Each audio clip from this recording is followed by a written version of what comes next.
I don't know how many consumer devices it's already in. Worldwide, I think we've cleared 2.5 billion. 2.5 billion, bloody hell. This isn't a number of devices that you can go out and buy, this is already sold. So there are already that many in the world. Album number 1 is never done in Abbey Road or Capitol. It's done in people's garages and basements and bedrooms. And I think Atmos needs to be just as in reach to that part of the industry. We've worked hard over the last couple of years to try and make sure that the barriers to entry are as low as possible. It works on absolutely every pair of headphones. A lot of your viewers already have the ability to get started in Atmos as of today. So we are here at Dolby HQ in Soho Square in London with Richard Addis. Richard, thank you very much for having us down. What is Dolby Atmos?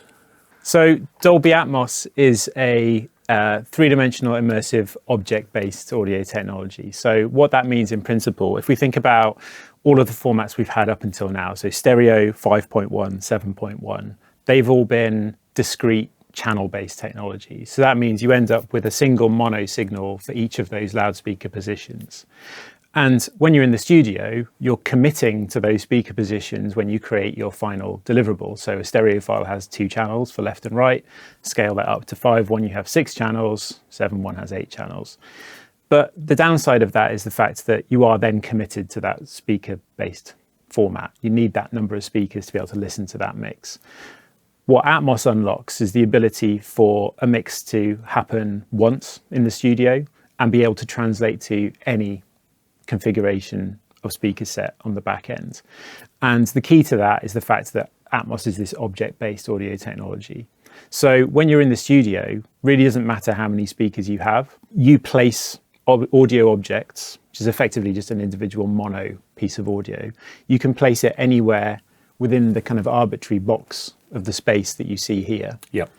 That individual piece of audio is stored in the Dolby renderer software and then the main deliverable file alongside metadata. So the system knows exactly where in space that piece of audio should sit. So when it comes to being replayed on any different speaker configuration, the system knows where those speakers are and it knows the configuration of those speakers and the capability of those speakers to then just make it translate correctly for that end device. Be that a pair of headphones, or a small soundbar with a few drivers in it, or a bigger soundbar with lots of drivers and some satellites and a sub. Or in theory, someone could build this exact room at home and listen to the Dolby Atmos mix as close to the studio version as possible. So Atmos at its core is this scalable technology, which you're not trying to say that a small soundbar is going to sound the same as this studio, but it's all about wringing the last bit of capability out of every single device category, I suppose. Right. So we're in this kind of interoperable world now where from one streaming service, you might interact with that music on maybe 4 or 5 different devices throughout your day. So headphones, a little bedside speaker, a bigger system in your living room, a car, your living room space.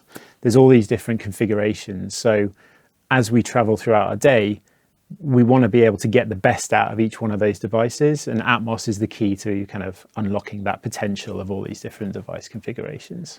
That is really exciting. And that's what got us interested in it, I think, first of all, because I just initially saw Dolby Atmos and saw some balls and thought what a lot of people think, which is, oh, another surround format, no one's going to have 16 speakers around their living room and all that kind of stuff. But actually just scratched the surface on it and went, oh, no, okay, this isn't just about having 16 speakers or 12 speakers or whatever around the room. And I thought I can see this in the relatively near future being the deliverable for anything. So if you're uploading to any streaming service, you send them an Atmos file or an ADM, and that will translate from a mono speaker through headphones to the car, to the smart speakers, to the sound bars, to a full-blown 64 speaker cinema room. It will adapt itself to any of those environments. Exactly. And we're I suppose maybe 4 or 5 years in with music specifically, but Atmos originated in the cinema maybe about 14 years ago now, I think it is. And And we've been in streaming media, so Netflix, Amazon Prime, Apple TV, etc., for about 12 years, something like that. And that's exactly the kind of way that post-production and the film and TV industry kind of operates now, is that Atmos is usually the primary deliverable. And then oftentimes the other format deliverables, so 5.1, 7.1 stereo, whatever is required, can be generated from the Atmos deliverable. We have some trim metadata controls in there that allow you as the creative team to kind of retain control over exactly what the fold down is doing. So you have some control there still. It's not just a black box process necessarily, but I think we saw a gradual kind of shift towards Atmos in that kind of space in film and TV. Once people sort of appreciated and understood the technology. And I think we're kind of still on the early days trajectory when we think about music industry, but it's definitely starting to go in that direction where people are starting to think primarily in an Atmos first mixing workflow, and then starting to think about the stereo as a derivative version from the main Atmos deliverable. Yeah, well, that's exactly where we are. If we're doing a production from the ground up and we're doing the recording and everything, Atmos is the goal, and then we're finding that we're miking things differently, and we haven't yet found a genre that it doesn't work in. So a lot of the other sort of opposition, if you like, is it's not suitable for music. No one wants guitars flying around their head and stuff like that. But so I do a lot of jazz work, and I've just found the ability to pan the overheads up slightly, or mic a double bass and put a large diaphragm condenser or whatever on the body, and then a small diaphragm condenser on the neck, and just pan that up, and you suddenly get a three-dimensional bass. Not just like you could with a stereo with a phantom center, but you can get height in things that have height. So it can work really well for natural genres, but obviously dance and electronic music, you can be much more adventurous. But I'm doing a lot of things like panning vocals sort of there, instead of just having it just coming out the center speaker or just being phantom between left and right. Creatively, it's just really exciting. And Sam's been doing a lot of work. Sam's just all he's doing is eating, drinking, sleeping, and Atmos. It's literally not doing anything else at all. Occasionally going for a walk. It's just a really exciting format to work in for music, and anyone that's watching this that thinks it's not appropriate for music, you just need to try it. And in all the videos we'll put some links to some really good mixes, and we'll make some ADMs available that we've done so you can try them on your own systems, but you just need to try it. It's fantastic. Has there been a lot of sort of resistance from, I don't know, old school mix engineers maybe to move into it? Or I think, as with anything new, there's a healthy degree of trepidation, I think, as people come to something new. But pretty quickly, I think the kind of fear of something being new kind of melts away when people start appreciating what creative opportunities are opened up. So exactly as you've just described, all these kind of new ways that you can think about miking up a room or miking up an instrument and how you can make that translate into the Atmos mix. I think people see the creative potential and very quickly get on board and understand kind of, okay, it's a new technology, but it's not just a technology, it's a new kind of creative sandbox to kind of play in. It also, and it's not just about the surround element, I found what I'm really enjoying is it's almost like it's the first time I can mix a record and I can actually solo everything and make it sound amazing in solo, and then just position stuff and everything just sounds amazing. But whereas with stereo, you know, if you make everything sound amazing, nothing sounds amazing. And I'd EQ a piano in a pop mix in a certain way to get it to fit within the mix. But with Atmos, I'm finding there's a lot less. I mean, there's some songs I've mixed that have literally got one or two plugins on the entire project. I'm having to do a lot less work. It's really interesting because it's a comment that we hear a lot. Right. And I think you think about a lot of stereo production methodology, and it is primarily kind of subtractive, right? Yeah. You're carving away space to make a lot of overlapping and competing things fit into those two boxes.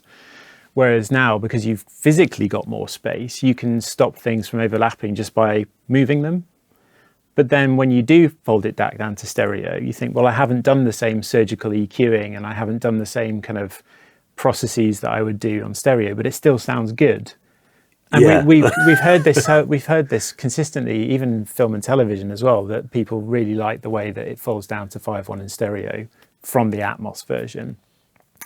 And I'd love to say that there was some secret sauce, but I think it is primarily just that people are starting to think about how they mix spatially, three-dimensionally, and you consider things maybe slightly differently. That's the only thing I can really put it down to, is that you're still mixing with your ears, but you're thinking about how to mix slightly differently. And then when it does fold down, it still behaves well. I don't really know. I don't really have an answer for that. No, well, that's something that I thought, okay, well, this sounds great with everything sort of panned out around the room, but when I fold it down to stereo, it's going to fall to pieces. And then it didn't. And I was like, oh, okay, it still sounds better. To the point where we're not doing any dedicated stereo mixes at all now. If someone wants a mix, we'll do an Atmos mix. And then if they want a stereo version of that, it's the fold down from the Atmos mix pretty much always. Might master it slightly differently. Yeah, absolutely. But that's what we're doing. We're not doing dedicated stereo mixes anymore. Because it just seems really boring now and flat and dull and uninteresting. But the fold down from the Atmos mix works really well. And so I don't know what's going on there in terms of voodoo in the algorithm, but it genuinely works. And I guess a lot of consumers are listening on headphones. So it's an important thing. Yeah, primary listening environment is headphones, so it's really important that Atmos works on headphones. Second most popular listening environment is the car, and we're seeing huge growth in the kind of automotive sector as well. It's the perfect environment, really, from a consumer perspective. It's generally the most kind of best spec and most expensive sound system a lot of people buy by proxy. It's a very repeatable configuration. So, yeah, Atmos works on headphones, but car is the second most popular, and huge developments in that area too. And that's ticked the consumer box. So I think the problem with a lot of the previous surround formats was the consumer box not being ticked. I remember having a Dolby Pro Logic system in the 90s, and one speaker was on top of a bookshelf and the other one was on the windowsill. There's one under the sofa, and it was just this doesn't really work because it was the mono sort of channel based. Well, I think Atmos and the scalable nature of the format, kind of going back to what I said right at the start, is that it allows the consumer experience to be a lot more simplified and straightforward. I think couple that with the fact that we have a lot more kind of smart technology now, things where it comes with a calibration microphone in the box, or there's an app which does the room calibration. The other area is kind of audio only devices. So we've got, as I said, sort of 12 plus years of history, I suppose, with Atmos in the streaming kind of area for film and television. But that's led to a lot of devices which are AV devices, so sound bars or TVs with integrated Atmos. So something that is designed to have a screen as part of that configuration, but your bedside radio or your kitchen radio or something like that, it's not a use case where you'd necessarily have a screen. So we're starting to see more devices coming to market. So things like the Sonos Era 300 or JBL have released a small kind of pretty traditional looking kind of radio type unit which have Atmos decode in it as well. So audio only speakers, I think, is another big growth area, specifically relevant for kind of music or podcasting as well. There's big growth in podcasting. And again, it's from a consumer point of view, that's something that the consumer doesn't have to think about. I mean, anyone with an Apple laptop now, if they've got an Apple Music subscription, they're probably listening to Atmos without even realising it. Yeah, absolutely. And the sound definitely comes from way out of the scope of where the speakers are. I mean, you can tangibly hear stuff there and there from a silly little tiny couple of millimetre speakers on your lap. It's like, well, how does that work? And I've heard smart speakers in just 150 quid talking bean can boxes where I've had a job to pinpoint where the sound's actually coming from because it knows where it is in a room and it's firing sound off to one to bits. And the amount of technology and tiny little hyper-directional speakers, it's like, blimey, this is, 10 years ago, you'd been talking thousands of pounds for something like that, and now they're just, you can pop down curries and get one. But the key thing, and we keep coming back to it, is the fact that all of that originates from one version of the mix, which is the Atmos version of the mix. So you mix it once and it will just translate to all of these different device types and device configurations, so long as it has the Atmos decoder in it. Yeah. And we've seen that, again, going back to the music production side and the creative side, we've seen a big shift in that this year in particular as well. So it used to be, right, there's the stereo mix, there's stems and multi-tracks, do an Atmos mix, make it sound like the stereo mix, but in Atmos. We're not seeing that anymore. We're seeing, can I have an Atmos mix? There's some stems, there's all the multi-tracks. And can I have a stereo mix as well? Just in case.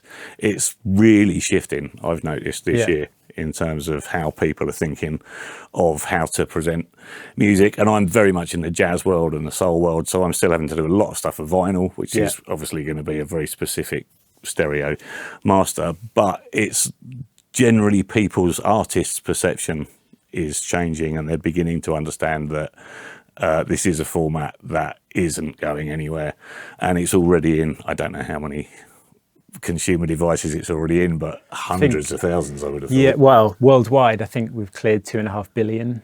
2.5 billion? 2.5 billion. It's dead in the water, folks. You were right. It's not going anywhere. Bloody hell. Wow.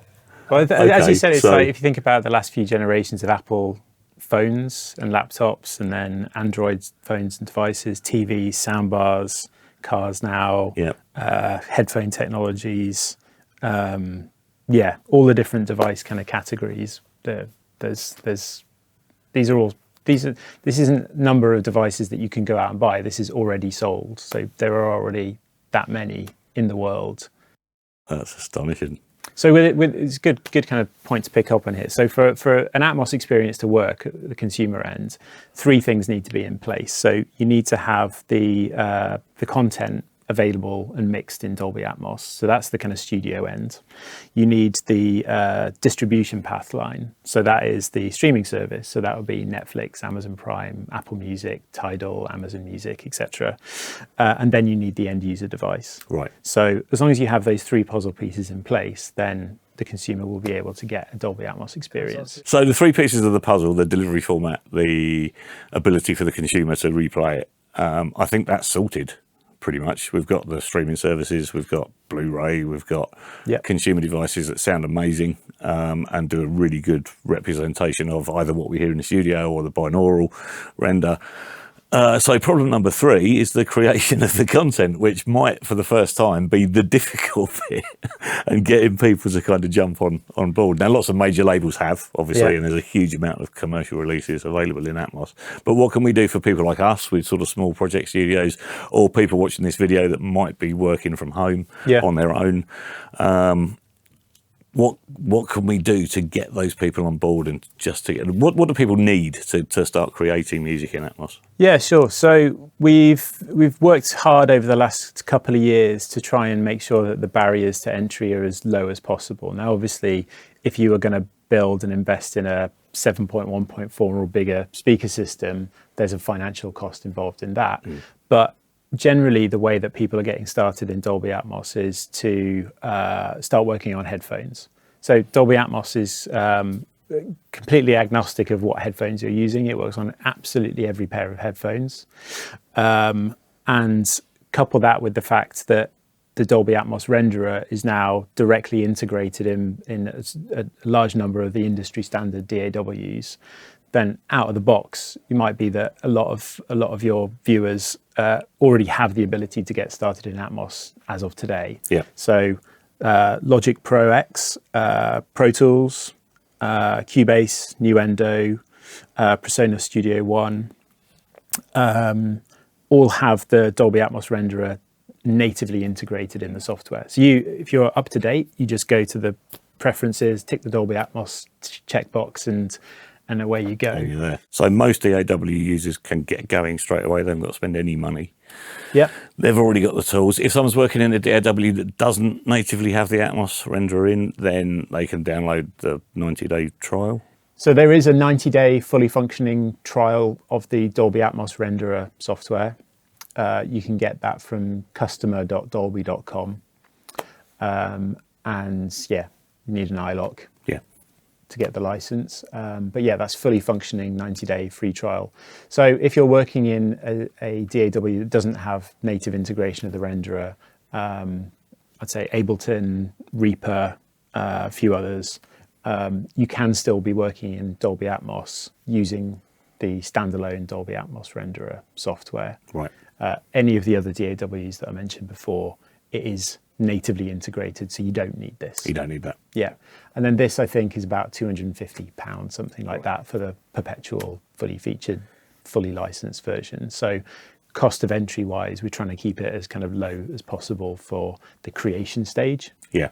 So it should be as kind of low barrier to entry as possible. Right. So yeah, headphone mixing is definitely the way that most people get started. You can, I think once you've done a few projects, you can probably get to the point where you can maybe get 80% of the way through your mix, kind of doing the preparatory kind of laying out of sounds, and then you bring it to a speakers-based studio, and then do the final mixing and kind of deliverable output pass in a studio with loudspeakers, just for that kind of final verification pass. But almost as like a sort of mastering kind of quality control. yeah, I think so. I think there's certain things which you're able to judge a lot more easily and readily on loudspeakers than you can on headphones. Yeah.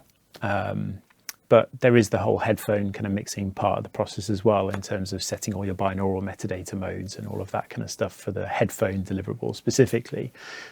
So you can kind of do all of that on headphones, obviously, but then it's really important to check it on a physical speaker set before you do your final deliverable output, just to make sure that it is translating and there's no gaps. For example, like if you pan something a bit too far back into the room, it might sound great on headphones, but in the room it sounds a bit too kind of on the walls, for example. Or you've got something at the front and you've got something at the back, again, sounds fantastic on headphones, but you really notice there's nothing in the middle of the room in the speaker set, things like that. But the more you do and the more you listen to and the more you compare, the more you can preempt all of these things whilst you're just doing your first kind of headphone pass. So I think after maybe a couple of projects, you can probably quite easily get to that 80%. I'm picking an arbitrary number, but quite close to the end.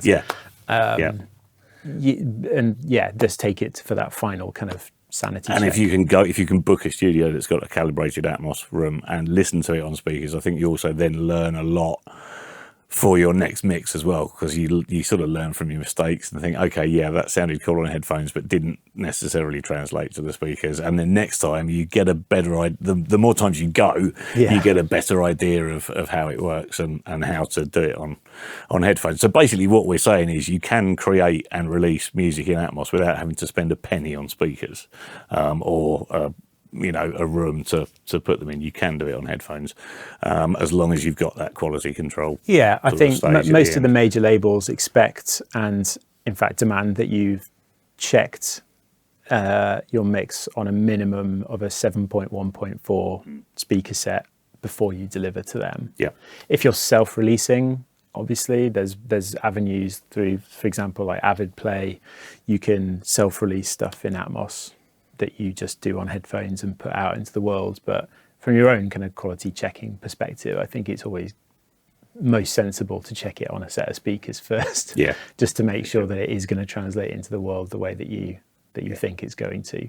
And I think that one of the big things of Atmos is this idea of future-proofing. So you're wanting to put it out into the world in a manner where you don't necessarily know what speaker configuration it's going to be working on. So if you check it on the kind of reference, which is 7.1.4 or greater, then you're going to know and going to be able to trust that it's going to translate to anything else. Yeah.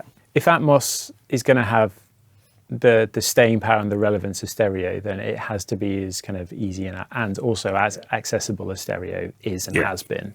So given the fact that there's still to this day big hit records come out of people's bedrooms and small studios, like album number 1 is never done in Abbey Road or Capitol. It's done in people's garages and basements and bedrooms, and I think Atmos needs to be just as in reach to that part of the industry, the kind of the album number 1 kind of grassroots side, just as much as it's relevant to the big major label releases.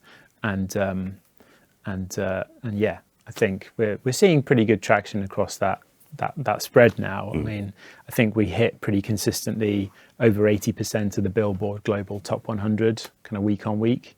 But if we look at the kind of Grammy nominations and things like that in the last year, we've been getting pretty much all, if not maybe bar one or two of the nominations, both in the kind of main categories, but also the kind of newcomer categories as well. So we're seeing Atmos being kind of picked up, and the relevance kind of increasing across both kind of major label, kind of big frontline kind of top 10 releases, as well as kind of new artists and new bands. So that's really exciting. Right, so I've got my DAW, I've got my renderer set up, I'm all happy.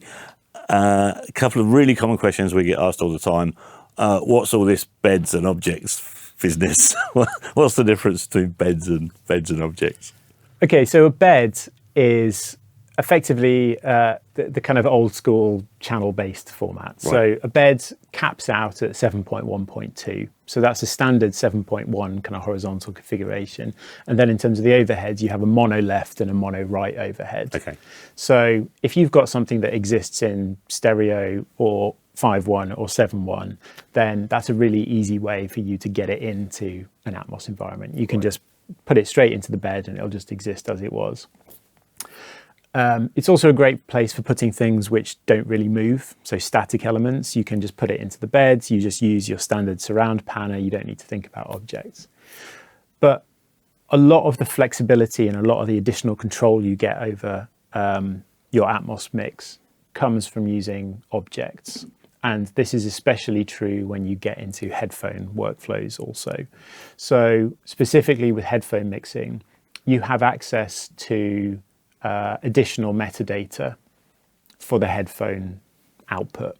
So you can set a different headphone rendering mode for each individual object within your mix, which says, is it, off is the first option, which is basically just a stereo fold down. But then you have 3 distance options. So you have near, mid, and far.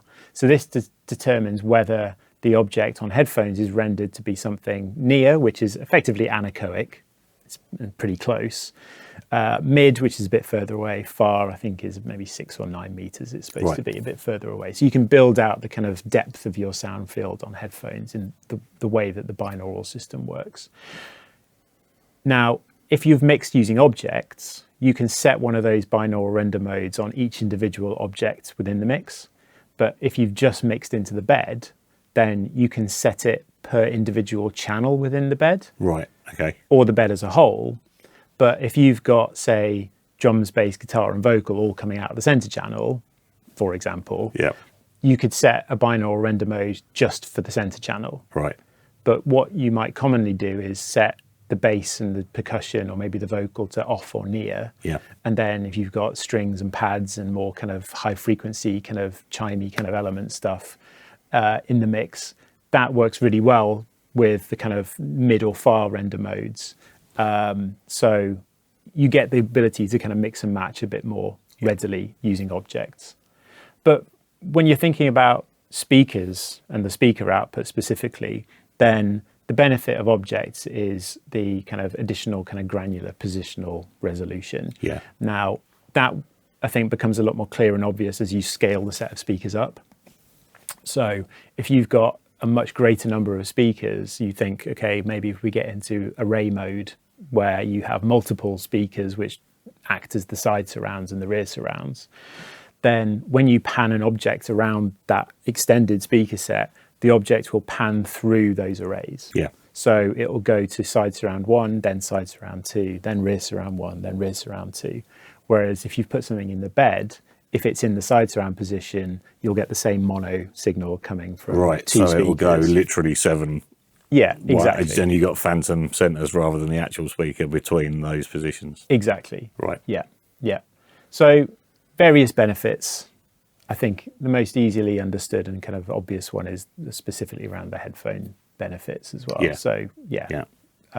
It's really interesting. We generally see people start out mixing into the bed because it's familiar. That's what I did. Yeah. And then people start realizing the kind of limitations of mixing in the bed, and then very quickly they'll move across to object only mixing. So I'm pretty much only using the bed if I need to send anything to the LFE, which isn't very often. That's one real kind of like deal breaker reason that you need a bed there. That's really about it. So in the renderer, we've got different.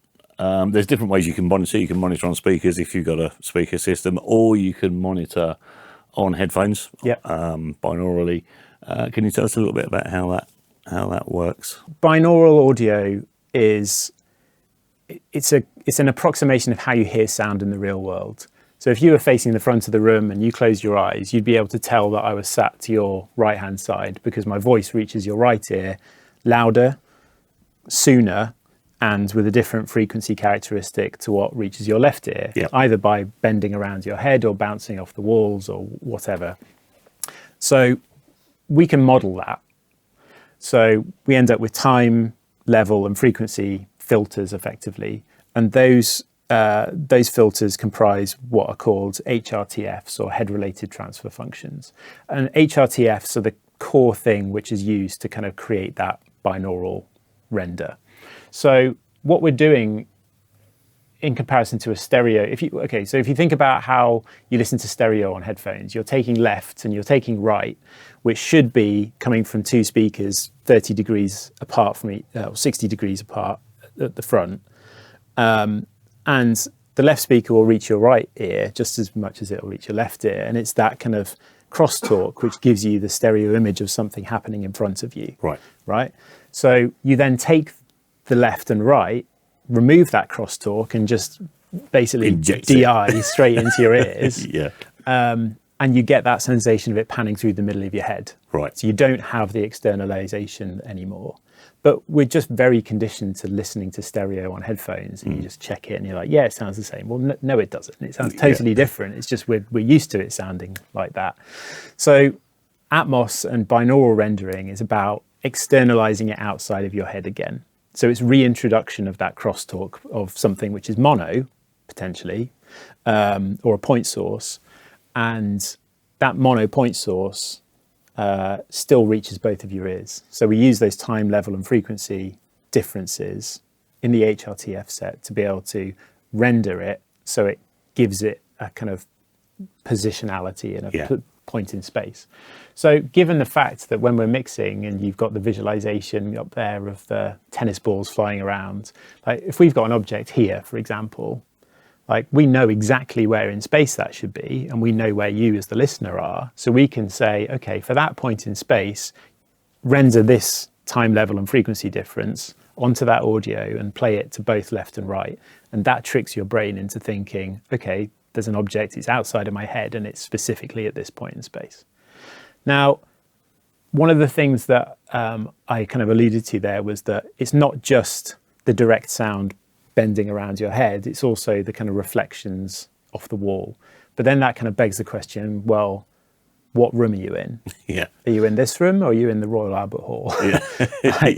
For all intents and purposes, a room model is kind of like a reverb, right? So do you want to just take your entire mix and put it through a reverb to make it sound like you're in some arbitrary room? Generally, your kind of perception is, like if we had a model of this room, you'd be mixing on the speakers and then you put the headphones on and you'd be like, yeah, it sounds the same. But if I then took this mix with that kind of room profile and walked around Soho Square, I'd be like, why does it sound like a little room? Like you when you kind of separate the kind of physical environment from your visual sense, like it doesn't quite tally up somehow. So also add to the fact that, like, okay, well, applying a room model to the kick drum or the really dry vocal that you've kind of chosen creatively on your mix, or the bass guitar or something, you don't want to be adding more stuff to make the mix muddier. So you might want to apply different filter parameters to different elements in the mix. And that's where our binaural render mode metadata comes in. So you have control over whether you want something like a dry vocal to remain dry, just set it to off. No processing whatsoever. It's literally just a stereo fold down. Or you could set something to near. which is kind of as close to an anechoic chamber as you can get, I suppose, but still with some crosstalk. But there's no real kind of room that's added to it necessarily. And then you've got mid and far, which are kind of varying degrees of distance and therefore more room that's added to it. So you have the opportunity to go through and fine tune your mix for the headphone output. Now, one of the things that we hear often is, well, I'm just used to checking it and it sounds the same. As I said before, it doesn't sound the same. You just think it, you're just used to it. Yeah. So I tend to think of the headphone kind of metadata setting process as a kind of optimization pass or mastering in the kind of like historical sense of packaging for a delivery medium. You have the opportunity as the creative to optimize the way the mix sounds for that playback medium, which is headphones. So rather than just thinking it has to sound the same as it does on speakers, well, it's never going to sound the same. Well, you just think, okay, now I have the control to be able to say, I'm going to make this sound as good as it can for headphones specifically. And you can do that with those different binaural render mode settings that are available to you. Yeah. There's a difference between a stereo fold down, a 2.0 fold down, and the binaural headphone mix. A lot of people seem to be getting confused between the two. So what's the difference between the selecting 2.0 output or the binaural output? I think the easiest way to think about the stereo is that it's a mathematical fold down from a channel-based configuration. So if it first renders to say 7.1.2 or 7.1.4, you add those four into the sides, the horizontal plane, and then you sum the rears and the sides into the fronts. Right. So it's a kind of folding up a bit of paper until you just end up with just everything in front of you. Yeah. The binaural obviously is about that externalization process. So it's a binaural rendering process. So you're applying these HRTF filter sets to the very specific object positions to then give you something which exists on two channels. It's two channel outputs. There's a left channel and a right channel that go to your headphones, but it's not stereo. It's binaural output. And that render is created directly from the full kind of object-based mix. Right. So if you think about it, if you've got an object that's here, then that mono bit of audio is being applied with, it's having the specific HRTF information applied given that it's at that point in space. So that generates something which feeds the left and the right. Yeah. If you then got another object that's over here, that is also having its HRTF stuff processed and applied to it. That generates a left and a right, and all of that sums together effectively, and that's what generates your binaural headphone output. So it's not a mathematical collapse of a speaker-based, channel-based output. It's a direct to headphone render given the very specific positioning of all the objects, and then the HRTF set applied to each of those. So if you want to hear how your mix will sound on someone's stereo hi-fi system, do a 2.0 render. Yeah. If you want to hear how the consumer's going to hear it streaming in Atmos with headphones, listen to the binaural. Yeah, so there's the binaural. The other thing that is always worth checking is we have a menu within the Dolby Atmos renderer which gives you trim and downmix metadata control. Now, I think it's often sort of thought of as the trim and downmix information that's required to create the legacy deliverables of 5.1 or stereo or 7.1. But those trim and downmix variables are still incredibly important for certain Atmos rendering configurations. So whilst we're going to be mixing in a studio which is say 7.1.4 or 9.1.6 or kind of a larger channel count, there are a significant number of Atmos consumer devices which operate at 5.1.4 or 5.1.2. Right. So you do still need to be aware of and understand how the rear surrounds are going to sum into the side surrounds when you're going from 7.1.x to 5.1.x. So you can set that up to monitor a 5.1 something output in the renderer. So you can just toggle to that and just make sure you're happy with how the back of the room sums into the sides. Because there will be some configurations of Atmos devices on the consumer side which will play in that manner. Another common question we get asked all the time, and there's some debate about over this, although it seems to be the old school stereo mix camp have one kind of idea and the younger guys have another idea. Centre speaker, centre channel. Should you use the centre channel? Now, I think, yes, of course you should use the centre channel because there's a centre channel and that's what it's for. But a lot of people aren't putting a vocal. If they want a vocal in the centre, they won't put the vocal in the centre channel. They'll use the phantom from the left and right because they think the centre channel sounds a bit weird. Now, I just think that's because they're not used to it. And if I want a vocal in the centre, I'm not thinking about what speaker it's coming out of. I'm just putting it in the centre, generally as an object, in which case it's coming out the centre channel. Yeah.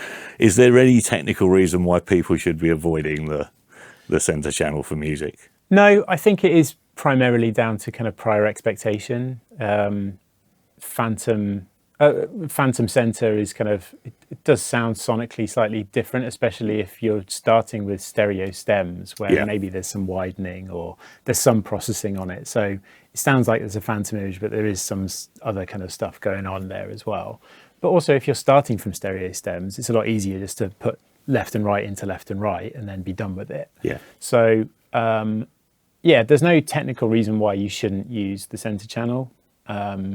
Again, I kind of just always keep coming back to if it sounds good, then it is good. Yeah, and I particularly enjoy walking around the room and listening to an Atmos mix. And if I'm not using the center channel, then I lose that center position if I'm not in the sweet spot. If I'm using a phantom center, then it collapses when I'm standing over there.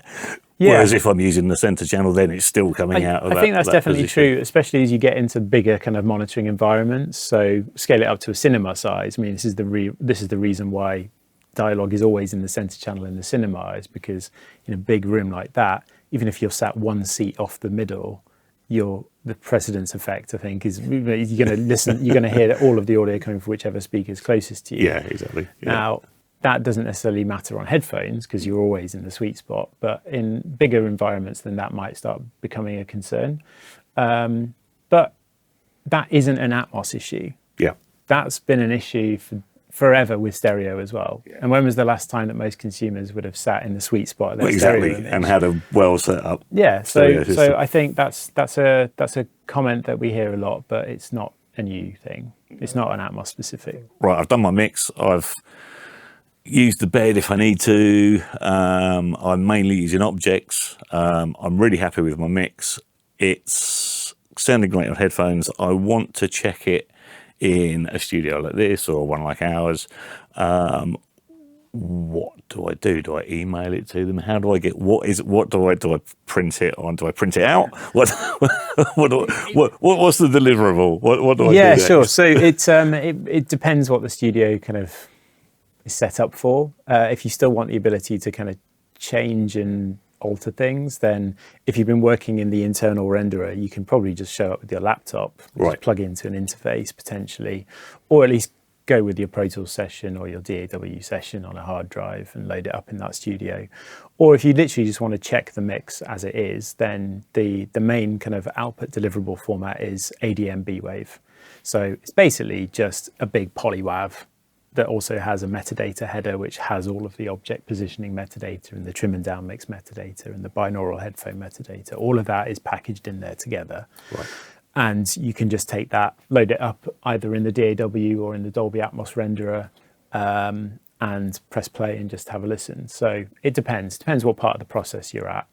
But if you have got an ADM, you can import that back into your DAW and you will get all of the individual tracks and channels back. So you'll get all the beds, you'll get each individual object, and it will also have all of the panning information there. Right. So you can kind of treat it as a bit of a multi-track, I suppose. So you could unpack it out again, redo certain things in the mix. You have all your panning, but any kind of like plugins, audio manipulation plugins, that will be rendered in at that point. That'll be kind of cooked in. Yeah. But if you just want to redo kind of metadata, then you can do that or process on top of what's already there. We also have a bit of software called the Dolby Atmos Album Assembler as well. That a lot. Yeah. So that is really useful for kind of finalization workflows, I suppose. If you've had different tracks on an album mixed by different people or different studios and you want to have that final pass to give it the sonic consistency from start to end, and all the kind of general functional packaging kind of workflow stuff can be done in the album assembler. It gives you the ability to put kind of overarching EQ on, overarching compression and limiting, Yep. And then final exports from there. Great thing as well is you can drop in the stereo mix.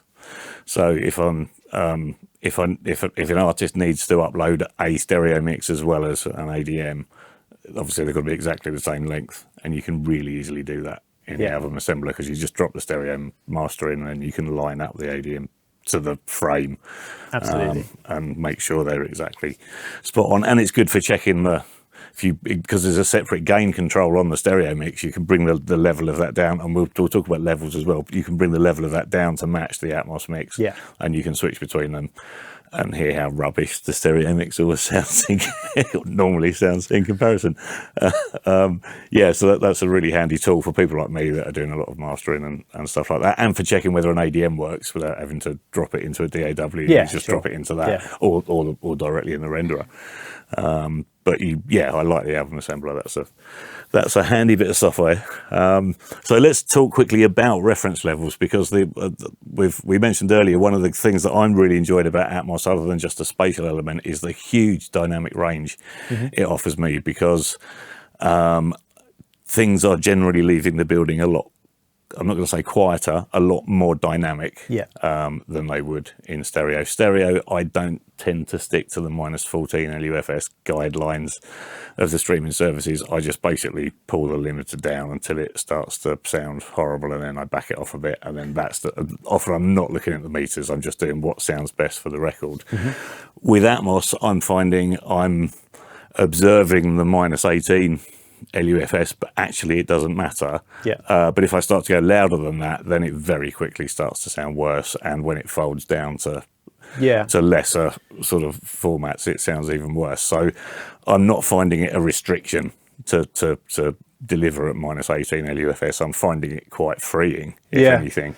Well, so -18 was hit upon for kind of good reason. So you want, if you think of it from a functional point of view, on the renderer you have up to 128 mono inputs into the system.